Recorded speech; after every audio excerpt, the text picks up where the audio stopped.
আসসালামু আলাইকুম, বিসমিল্লাহির রহমানির রহিম।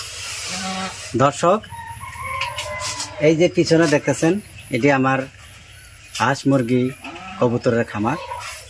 পরশুদিন এগুলো টাইগার মুরগির বাচ্চা আনা হয়েছে, সেগুলা দৃশ্য আপনাদেরকে দেখাবো।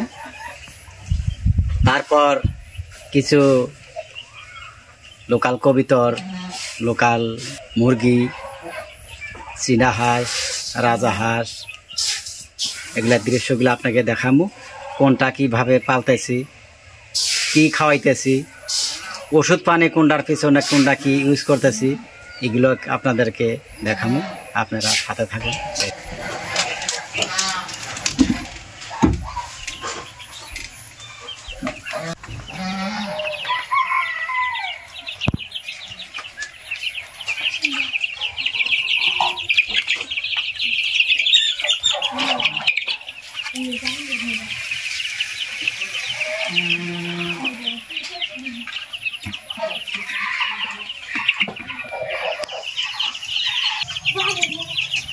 এগুলো স্টার্টার দানা, গোটাস কোম্পানির।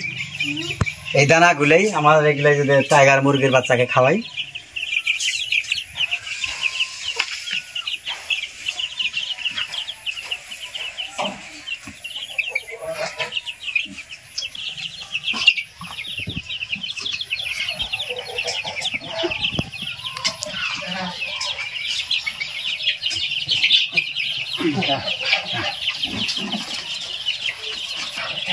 বিভিন্ন ধরনের ভিডিও দেখি, টাইগার মুরগি খুব বড় বড় দেখা যায়।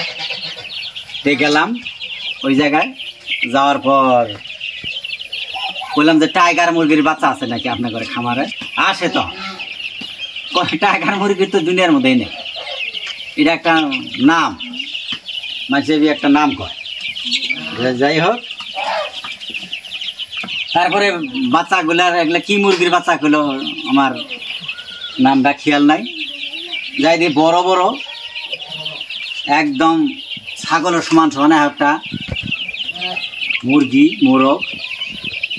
যে জায়গায় গেছিলাম আমি এই বাচ্চাগুলা সংগ্রহ করবার জন্য, ওর কিন্তু বড় সর একদম খামার, একেবারে কোটি কোটি টাকার খামার। ওই খামারের ভিতরে ঢুকবার দেয় না, গ্রিল মারা। ঢুকবার যদি দেয় না, তে আমি আন্দাজ করে নিলাম আর কি। নেওয়ার পরে দেখি সবারই কিন্তু ঘাস মুরগি কবুতর কিন্তু বেমার হয়। যখন বেমার হয়, এটা কিন্তু আলাদা করে একটা জায়গায় রেখে দেয়।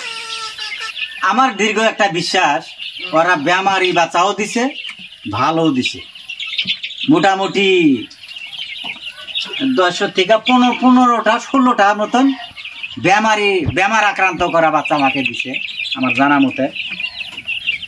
তারপরে যাই হোক, আনার পর দেখি খালি চুনের মতো পায়খানা করে, চুলের মতন পায়খানা করে, গরজম পায়খানা করে। আনার সাথে মোটামুটি 10টার মতো মারা গেছে, 10টার মতো মারা গেছে। 15টা হয়েছিল আর কি এরকম আক্রান্ত। তারপরে যাই হোক, ছোট্ট একটা বাচ্চা, এটাও ঘাড় ছেড়ে দিছিল। আর একটা বড় সড়কটা আছে, এটা দেখাইতেছি।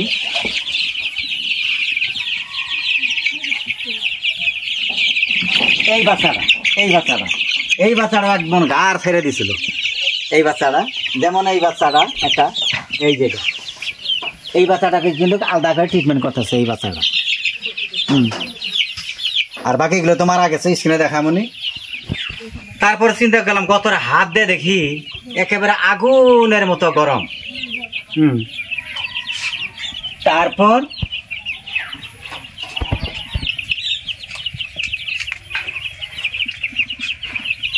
এই অরসটা 1 লিটার পানির মধ্যে গুইলা সবগুলাকে খাওয়াইছি। খাওয়ানোর পরেও 10টা মারা গেছে। মারা গেছে, দেখেন কি করবো, তো বুদ্ধি নাই, আমরা তো নতুন মানুষ, কিছু জানি না এর বিষয়। তারপর চুনা পায়খানা আর ছাড়ে না, এই ওষুধটা খাওয়াইলাম। খাওয়ানোর পর চুনের মতন করে পায়খানা করছে এই বাচ্চাটা। আল্লাহ রহমতে চুনের মতো পায়খানাটা ভালো হয়েছে ইনশাআল্লাহ। তারপরে এই যে একটা লিভার টনিক, এইটা মোটামুটি আপনার 5 গ্রাম ওষুধ 1 কেজি 1 লিটার পানির মধ্যে গুইলা খাবার নিয়ে দিছি। যেদিন থেকে আনছি ওই দিন থেকে খাওয়াইতেছি, ইনশাল্লাহ পায়খানাগুলো এখন ভালো দেখা যায়। এটা খালি শুধু মুরগিরই না, হাঁসকেও খাওয়াইতে পারবেন, মুরগিকেও খাওয়াইতে পারবেন, ছাগলকে খাওয়াইতে পারবেন, গরু ভেড়া সবটাকে খাওয়াইতে পারবেন। এটা লিভারে খুব কাম করে, হাঁস মুরগি কবুতরের জন্য খুব ভালো কাজ করে। যার জন্য হোক, যে কোনো যার হাঁস মুরগি কবুতরে যদি দেখা গেল যে পায়খানাগুলা একবার এক এক ধরনের ছেঁড়া ভেড়া পায়খানা করে, পায়খানা ঠিক হয় না, এই লিভার টনিকটা আনবেন, আইনা লাগাতার পানির সাথে মিক্স করে খাওয়াবেন। আর ভালো নামি দামি কোম্পানির দানা খাওয়াবেন। আমি তো এই যে গোদরেজ কোম্পানির দানা খাওয়াই, হয়তো আর উপরে আরো ভালো আছে নাকি আমার জানা নাই, বর্তমানে এটা খাওয়াইতেছি। তো যাই হোক, এই বেমারি বাচ্চাটা আপনাকে দেখাই।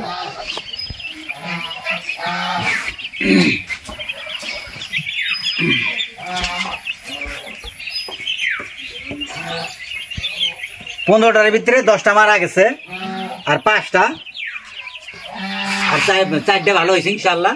এইটাই এখন একটু আছে, হাত পায়ে জোর নাই।